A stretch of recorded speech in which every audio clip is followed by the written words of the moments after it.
Shalom teman-teman, perkenalkan nama saya Yasa Mahawirya. Di video kali ini saya akan membagikan refleksi dari ibadah persekutuan PMK Telkom University minggu pertama dengan tema khotbah yaitu Called to Carry the Cross yang diambil dari firman Tuhan dalam Lukas 9 ayat 23. Dan firman ini disampaikan oleh Pendeta Marietta Simanjuntak. Nah, dari khotbah ini saya belajar bahwa dalam kehidupan tidak ada hidup tanpa beban.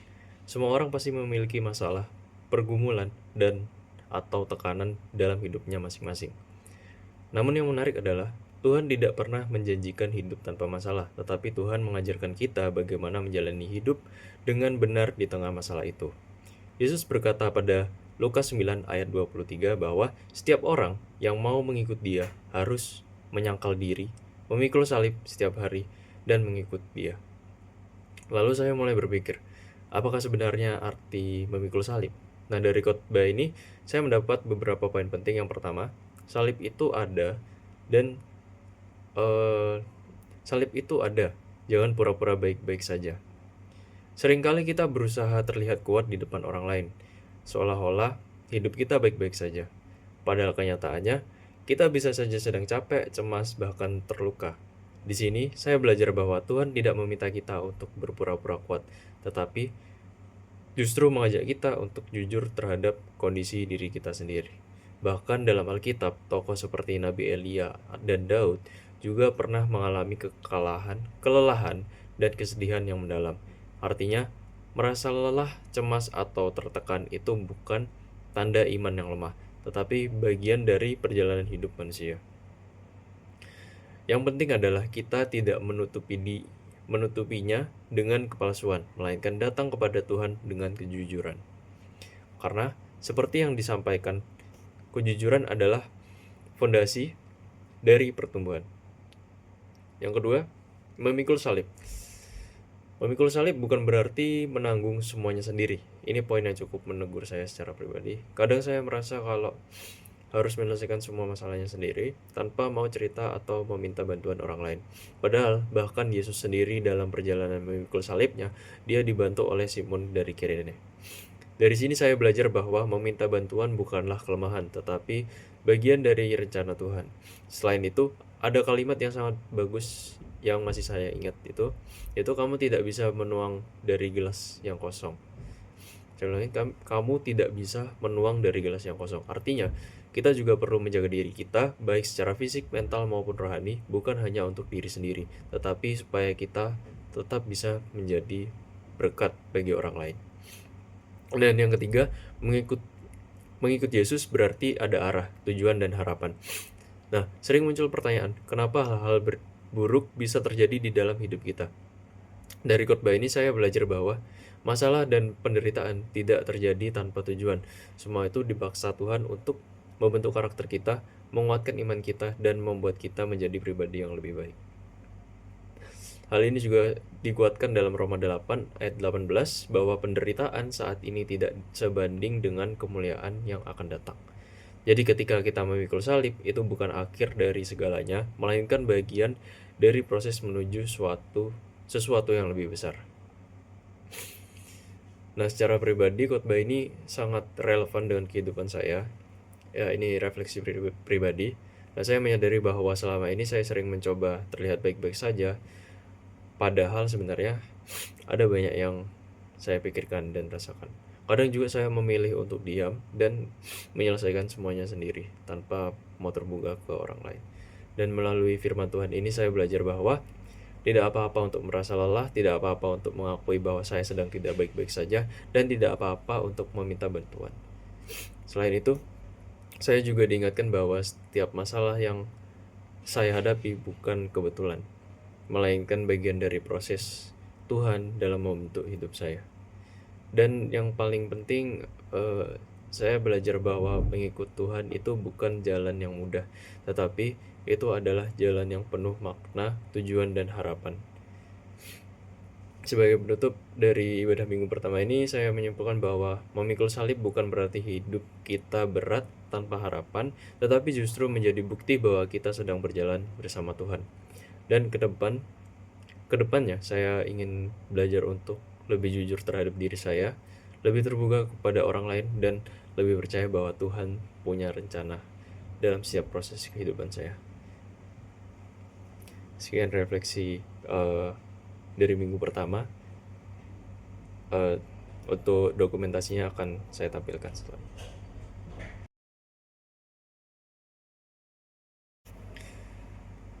Di minggu kedua, saya beribadah di PMK Telkom University, dan dengan tema khotbahnya yaitu Carry the Cross Together.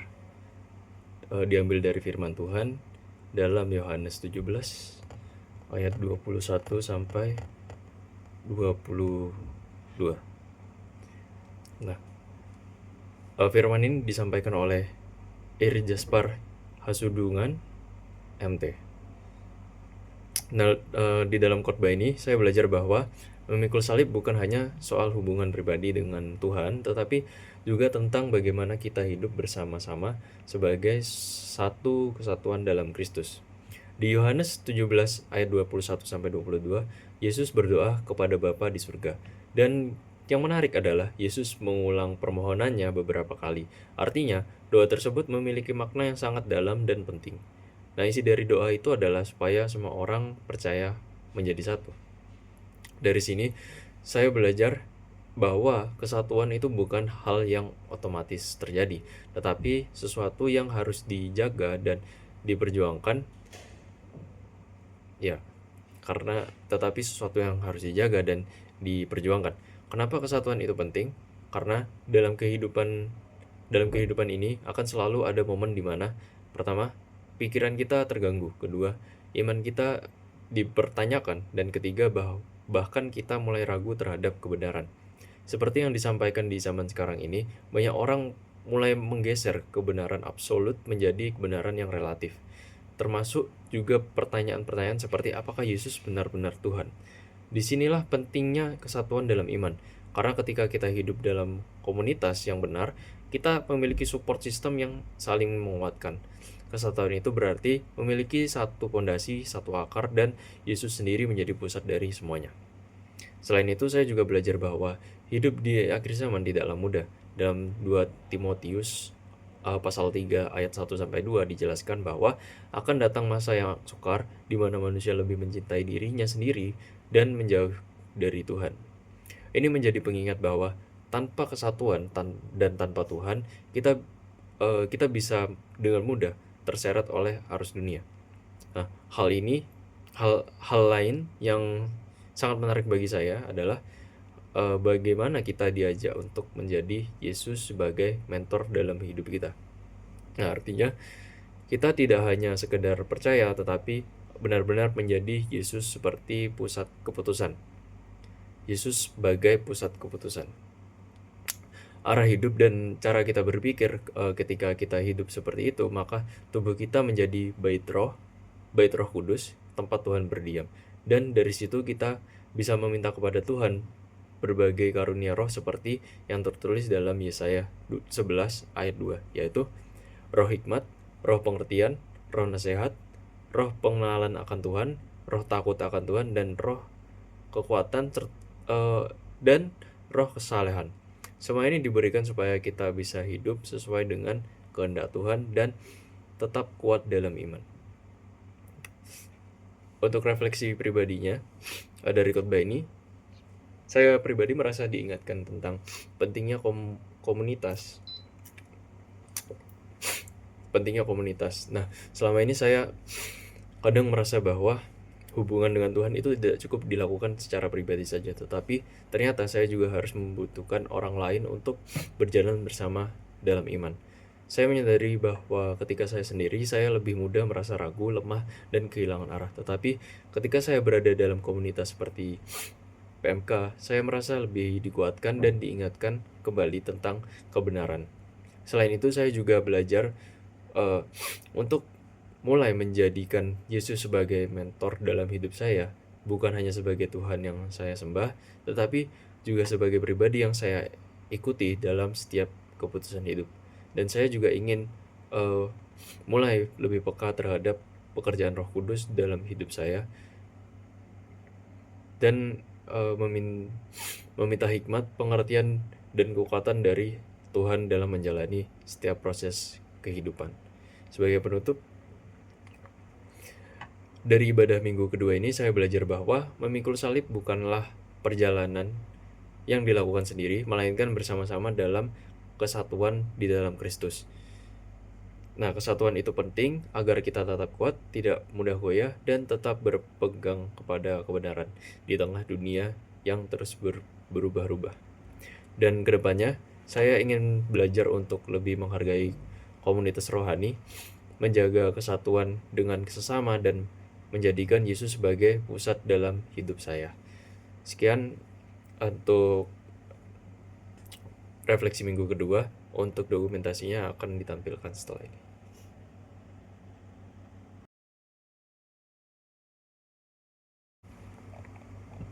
Pada minggu ketiga, saya pergi ke gereja di gereja SCC dengan kepanjangan El Shaddai Creative Community Church. Dan untuk tema khotbah pada minggu ini adalah Total Surrender dan diambil dari Matius 19 ayat 16. Untuk pembawa firmannya adalah Pastor Johnson Silaban. Dalam Matius 19 ayat 16, ada seseorang yang datang kepada Yesus dan bertanya, "Apa yang harus saya lakukan untuk memperoleh hidup yang kekal?" Nah, dari sini terlihat bahwa dia berpikir keselamatan bisa diperoleh dari usaha manusia. Padahal dia adalah rich young ruler, orang muda kaya dan berkedudukan, yang merasa hidupnya sudah lengkap. Nah, Yesus menjawab bahwa hanya Allah yang baik dan mengarahkan dia untuk mengikuti perintah Tuhan. Namun, ketika orang itu merasa sudah melakukan semuanya, Yesus menunjukkan hal yang lebih dalam. Dia berkata, "Ikutlah aku dengan melepas apa yang mengikat hatimu." Sayangnya dia pergi dengan sedih karena hartanya banyak. Ya. Dari sini saya belajar bahwa masalahnya bukan pada harta, tetapi pada hati yang melekat pada harta. Nah, keselamatan bukan dari usaha kita, tetapi dari kasih karunia Tuhan, seperti dalam Efesus 2 ayat 8-9. Nah, khotbah ini juga menjelaskan 3 hal yang sering menguasai hati manusia. Yang pertama itu adalah security atau rasa aman. Nah, kita sering merasa aman dari uang, pencapaian, atau hal duniawi. Padahal semua itu bisa berubah. Firman Tuhan mengajarkan bahwa rasa aman sejati hanya ada di dalam Tuhan, yaitu dijelaskan pada Filipi 4 ayat 6. Yang kedua adalah kontrol hidup. Kita ingin hidup berjalan sesuai dengan keinginan kita, padahal kita dipanggil untuk menyerahkan kontrol kepada Tuhan. Jadilah kehendakmu, bukan kehendakku. Yang ketiga, nilai diri. Kita sering menilai diri dari pencapaian atau apa yang kita miliki. Padahal, nilai kita berasal dari Kristus yang sudah menebus kita, dan itu dijelaskan pada 1 Korintus 6 ayat 20. Refleksi pribadi untuk saya sendiri, saya merasa sangat ditunggu karena saya merasa bahwa saya sering menaruh rasa aman pada hal duniawi, ingin mengontrol hidup saya sendiri dan menilai diri dari pencapaian. Nah, melalui firman ini saya belajar bahwa semua itu harus saya serahkan kepada Tuhan. Saya juga diingatkan bahwa mengikuti Yesus berarti berani melepas hal-hal yang selama ini menjadi prioritas utama dalam hati saya. Sebagai penutup, kesimpulannya adalah mengikut Yesus membutuhkan penyerahan total. Tuhan tidak melihat apa yang kita miliki, tetapi apakah hati kita benar-benar miliknya. Ke depan, saya ingin belajar untuk menyerahkan rasa aman kepada Tuhan, melepaskan kontrol hidup saya, dan memahami bahwa nilai diri saya berasal dari Yesus Kristus. Untuk dokumentasinya yang berikut ini.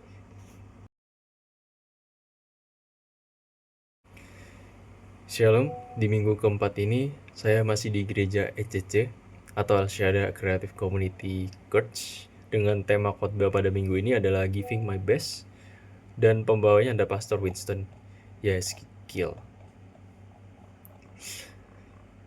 Dalam khotbah ini saya belajar bahwa banyak orang mengalami burnout ketika ingin memberikan yang terbaik karena sebenarnya mereka belum menerima apa yang terbaik dari Tuhan terlebih dahulu. Nah, seringkali kita berpikir bahwa memberikan yang terbaik berarti harus sesuatu yang besar atau luar biasa. Padahal, yang Tuhan inginkan adalah kita memberikan yang terbaik dari apa yang bisa kita lakukan. Bukan sesuatu yang di luar kemampuan kita. Lalu, bagaimana cara kita benar-benar giving my best? Nah, pertama, giving with love, memberikan dengan kasih, memberikan kepada Tuhan untuk mencari validasi dari manusia. Memberikan kepada Tuhan bukan untuk mencari validasi dari manusia. Nah, ada satu kalimat yang sangat berkesan. You can give without love, but you cannot love without giving. Artinya, kasih yang sejati pasti mendorong kita untuk memberi hal ini juga sejalan dengan Artinya, kasih yang sejati pasti mendorong kita untuk memberi. Hal ini juga sejalan dengan Yohanes 15 ayat 13, bahwa kasih terbesar adalah ketika seseorang memberikan hidupnya. Kedua, giving with sacrifice, memberikan dengan pengorbanan. Nah, di Efesus 5 ayat 2 mengajarkan bahwa hidup kita harus menjadi persembahan yang harum bagi Tuhan. Yesus tidak hanya mati di kayu salib, tetapi ia rela mati untuk menebus dosa kita. Nah, dari sini saya belajar bahwa memberi apa yang terbaik berarti ada pengorbanan di dalamnya. Dan yang penting, kita melakukan untuk Tuhan, bukan untuk dilihat atau dihargai oleh manusia. Nah, yang ketiga, giving with focus, memberikan dengan fokus yang benar. Di Ibrani 12 ayat 2 mengingatkan kita untuk tetap fokus kepada Yesus. Artinya, dalam memberi atau memberikan yang terbaik, kita tidak boleh teralihkan oleh hal-hal lain, tetapi tetap memiliki tujuan yang jelas, yaitu untuk Tuhan. Nah, refleksi pada minggu keempat ini, saya merasa diingatkan bahwa selama ini saya kadang ingin memberikan yang terbaik, tetapi motivasinya belum tentu benar. Kadang masih ada keinginan untuk dilihat atau diakui oleh orang lain. Saya juga menyadari bahwa saya bisa merasa lelah atau burnout karena mengandalkan kekuatan sendiri, bukan karena terlebih dahulu menerima kasih Tuhan. Nah, melalui ini saya belajar bahwa memberi itu harus dimulai dari kasih. Memberi itu harus disertai pengorbanan dan tetap fokus kepada Tuhan. Nah, saya ingin mulai belajar memberikan yang terbaik dari hal-hal kecil yang bisa saya lakukan setiap hari. Sebagai penutup, memberikan yang terbaik bukan soal seberapa besar yang kita berikan, tetapi seberapa tulus dan benar motivasi hati kita. Nah, kedepannya saya ingin belajar untuk memberi dengan kasih, bukan untuk validasi, kemudian berani berkorban untuk Tuhan, dan tetap fokus kepada tujuan yang benar.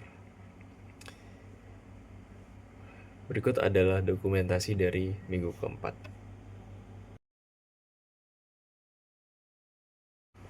Di minggu kelima ini, saya masih ada di gereja ECC, yaitu El Shaddai Creative Community Church, dengan tema khotbah yaitu Iron Sharpens Iron, yang disampaikan oleh Pastor Nala Widya.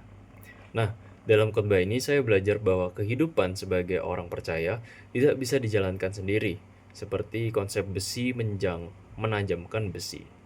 Nah, Tuhan memakai orang-orang di sekitar kita untuk membentuk dan menajamkan karakter kita agar semakin serupa dengan Kristus. Namun, proses ini tidak selalu nyaman, karena seperti besi yang saling bergesekan, hubungan juga pasti mengalami konflik. Tetapi saya belajar bahwa konflik tidak selalu buruk. Justru ketika kita meresponnya dengan benar, konflik bisa membuat kita semakin dewasa dan bertumbuh. Ada 3 cara penting dalam merespon hubungan. Yang pertama, understanding not judging. Belajar memahami bukan langsung menghakimi. Kadang sifat yang kita tidak suka dari orang lain itu justru adalah hal yang juga ada di dalam diri kita. Yang kedua, bertanya bukan berasumsi. Terlalu banyak berasumsi bisa menyebabkan overthinking dan kesalahpahaman. Lebih baik bertanya dengan jelas daripada menebak-nebak. Kemudian yang ketiga, connecting before correcting. Nah, sebelum mengoreksi orang lain, kita harus membangun hubungan terlebih dahulu. Karena tanpa hubungan yang kuat, koreksi kita menjadi luka. Ketika kebutuhan emosional tidak terpenuhi, harapan kita berubah menjadi tuntutan dan akhirnya merusak hubungan. Nah, refleksi dari minggu kelima ini saya merasa sangat diingatkan tentang cara saya membangun hubungan dengan orang lain. Saya menyadari bahwa dalam beberapa situasi saya masih sering langsung menilai tanpa memahami, saya masih sering berasumsi tanpa bertanya, dan saya masih sering ingin mengoreksi tanpa membangun hubungan terlebih dahulu. Nah, melalui firman Tuhan saya belajar bahwa hubungan yang sehat membutuhkan proses kesabaran dan kerendahan hati. Saya juga mulai melihat bahwa konflik bukan sesuatu yang harus dihindari, tetapi sesuatu yang bisa dipakai Tuhan untuk membentuk karakter saya. Sebagai penutup, Tuhan memakai hubungan untuk membentuk kita menjadi pribadi yang lebih baik. Dan ke depan, saya ingin belajar untuk lebih memahami bagaimana menghakimi, lebih memahami bagaimana bertanya daripada berasumsi, dan saya ingin membangun hubungan sebelum mengoreksi. Untuk dokumentasi minggu kelima adalah seperti berikut ini.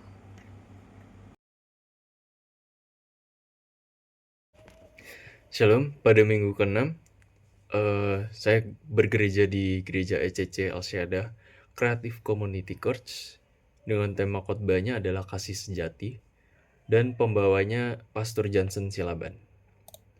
Nah, firman Tuhan ini diambil dari kitab 1 Korintus 13 ayat ke-7. Nah, dalam khotbah ini saya belajar bahwa kasih sejati bukan sekedar perasaan, tetapi sebuah keputusan untuk terus melakukan yang benar. Nah, kasih sejati berarti memilih berbuat baik daripada merasa paling benar. Kemudian mau mengampuni bahkan kepada orang yang menyakiti kita. Dan tetap berkomitmen dalam segala kondisi. Nah, dalam 1 Korintus 13 ayat 7 dikatakan bahwa kasih itu sabar, percaya, berharap, dan bertahan dalam segala sesuatu. Artinya, kasih yang sejati akan tetap ada bukan hanya saat keadaan baik, tetapi juga saat masa sulit. Nah, khotbah ini juga menekankan bahwa dalam hubungan kasih sejati terlihat dari kesetiaan di masa sulit, bukan hanya saat senang. Selain itu, kehadiran kita juga sangat penting. Dengan hadirnya bagi orang lain, kita membuat mereka merasa dihargai dan berarti. Nah, hal yang paling saya pelajari dari khotbah minggu ke-6 kali ini adalah tentang membawa pergumulan kepada Tuhan, bukan kepada pertengkaran. Nah, dalam Samuel 1 ayat 10-11 diceritakan bagaimana Hana mencurahkan hatinya kepada Tuhan. Nah, dari sini saya belajar bahwa hubungan yang sehat bukan hanya dibangun secara emosional atau fisik, tetapi juga secara spiritual. Bahkan dikatakan bahwa hal yang paling intim dalam hubungan bukanlah fisik, tetapi spiritual. Nah, ketika kita mengundang Tuhan dalam hubungan kita, Tuhan bisa bekerja dan memulihkan.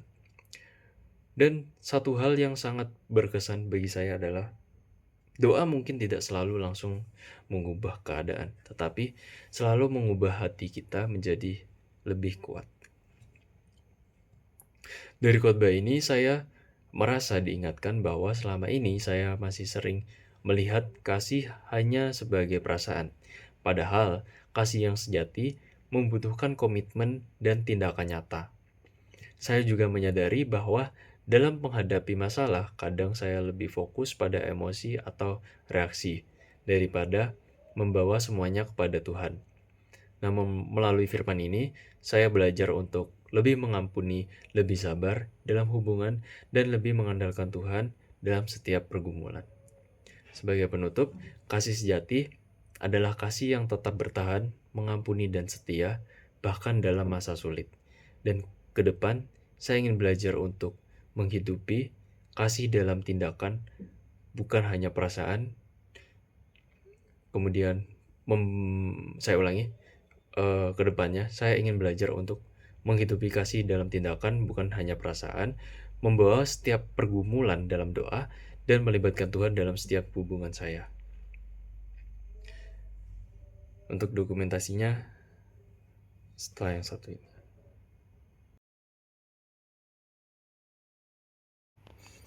Shalom, di minggu ketujuh saya beribadah di PMK Telkom University, Persekutuan Oikumene, dengan tema khotbah yaitu United in History, yang disampaikan oleh Pendeta Marietta Simajunta. Nah, firman Tuhannya ini mendasar dari 1 Korintus 15 ayat 57 sampai 58. Nah, dalam khotbah ini, saya belajar bahwa kemenangan dalam Kristus sebenarnya sudah terjadi melalui kebangkitan Tuhan Yesus. Namun, kemenangan itu bukan tujuan akhir, melainkan awal dari kehidupan yang harus kita jalani dengan teguh dan setia. Paulus mengatakan bahwa kita harus berdiri teguh, tidak goyah, dan tetap giat dalam pekerjaan Tuhan.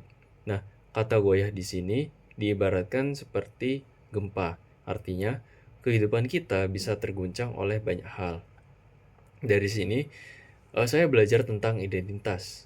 Nah, sering kali kita membangun identitas dari hal-hal yang mudah goyah, seperti nilai akademik, penerimaan orang lain, atau keberhasilan. Contohnya, saya berharga karena nilai saya bagus, atau saya aman karena saya tidak pernah gagal. Padahal semua itu bisa berubah. Khotbah ini mengajarkan bahwa identitas kita seharusnya dibangun di atas kemenangan Kristus yang tidak akan pernah berubah. Selain itu, ada juga pembahasan tentang jerih payah dalam melayani Tuhan. Firman Tuhan mengatakan bahwa jerih payah kita tidak sia-sia. Kata jerih payah di sini berarti kerja keras sampai batas kemampuan. Namun ada dua hal yang perlu diwaspadai. Yang pertama, perfeksionisme, yaitu bekerja keras tanpa belas kasih terhadap diri sendiri. Yang kedua adalah pasif, yaitu merasa rohani tetapi tidak benar-benar bertindak. Kita dipanggil untuk tetap melayani, tetapi bukan dari tekanan atau rasa takut, melainkan dari posisi yang aman di dalam Tuhan. Sebagai refleksi dari khotbah ini, saya merasa diingatkan tentang bagaimana saya melihat diri saya. Saya menyadari bahwa saya masih sering menilai diri saya dari hasil yang saya capai, seperti nilai atau keberhasilan.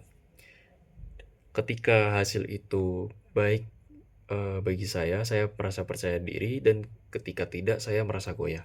Melalui firman ini, saya belajar bahwa identitas saya seharusnya tidak bergantung pada hal-hal yang bisa berubah, tetapi pada apa yang Tuhan sudah lakukan dalam hidup saya. Saya juga belajar untuk tetap giat melakukan hal yang baik, tetapi tidak dengan tekanan atau perfeksionisme, melainkan dengan hati yang sadar bahwa Tuhan sudah memberi kemenangan. Kesimpulannya, sebagai penutup, kemenangan dalam Kristus sudah terjadi dan itu menjadi dasar hidup kita. Karena itu, kita dipanggil untuk tetap teguh, tidak mudah goyah, dan terus melakukan pekerjaan Tuhan dengan setia. Kedepannya, saya ingin belajar untuk membangun identitas saya di dalam Kristus, tidak mudah goyah oleh keadaan, dan tetap giat tanpa tekanan, tetapi dengan iman. Dan tetap giat tanpa tekanan, tetapi dengan iman. Sekian untuk minggu kelima. Berikut ini adalah dokumentasi dari minggu kelima. Minggu ke-7.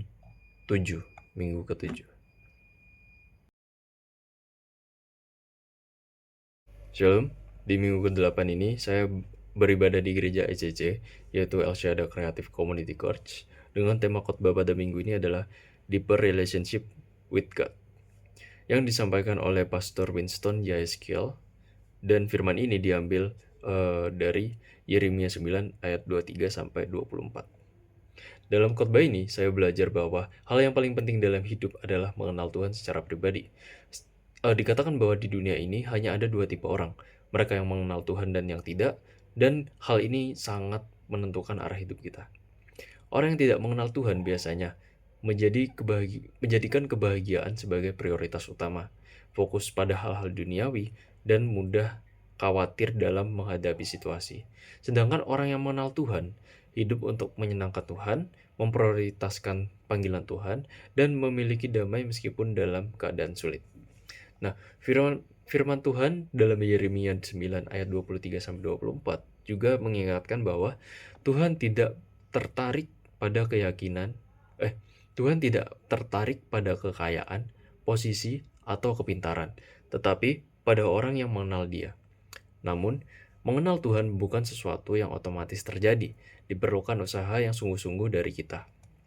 Nah, ada beberapa hal yang menghambat seseorang untuk dekat dengan Tuhan, seperti merasa hidup sudah nyaman, tidak yakin Tuhan bisa menolong, atau lebih mengandalkan diri sendiri. Padahal, kedekatan kita dengan Tuhan 100% ditentukan oleh respon kita itu sendiri. Lalu, bagaimana cara membangun hubungan yang lebih dalam dengan Tuhan? Yang pertama, menginginkan Tuhan lebih dari apapun. Matius 22 ayat 37. Menjadikan Tuhan sebagai prioritas utama dalam hidup. Kedua, jujur kepada Tuhan, yaitu membawa semua perasaan, pergumulan, bahkan kekecewaan kepada Tuhan seperti yang terlihat dalam Ayub dan Mazmur. Yang ketiga, melibatkan Tuhan dalam setiap aktivitas. Nah, bukan hanya datang kepada Tuhan saat butuh, tetapi menjadikan Tuhan bagian dari keseharian kita. Yang keempat, menginginkan apa yang Tuhan inginkan. Nah, belajar menyelaraskan kehendak kita dengan kehendak Tuhan. Dari khotbah ini, saya merasa diingatkan bahwa hubungan saya dengan Tuhan masih perlu diperdalam. Saya menyadari bahwa terkadang saya hanya datang kepada Tuhan saat membutuhkan sesuatu, bukan karena benar-benar ingin mengenal Dia lebih dalam. Saya juga menyadari bahwa saya masih sering mengandalkan diri sendiri dalam menghadapi masalah. Nah, melalui firman ini, saya belajar bahwa hubungan dengan Tuhan bukan hanya soal kata-kata, soal doa dan kata-kata, tetapi tentang bagaimana saya melibatkan Tuhan dalam setiap aspek kehidupan saya. Sebagai penutup, hal terpenting dalam hidup bukanlah apa yang kita miliki, tetapi seberapa dalam kita mengenal Tuhan. Dan ke depan, saya ingin belajar untuk lebih jujur dalam hubungan saya dengan Tuhan, lebih mengutamakan Tuhan dalam kehidupan saya, dan lebih konsisten melibatkan Tuhan dalam setiap aktivitas saya. Sekian refleksi saya dari minggu pertama sampai minggu ke-8. Untuk dokumentasinya akan saya tampilkan.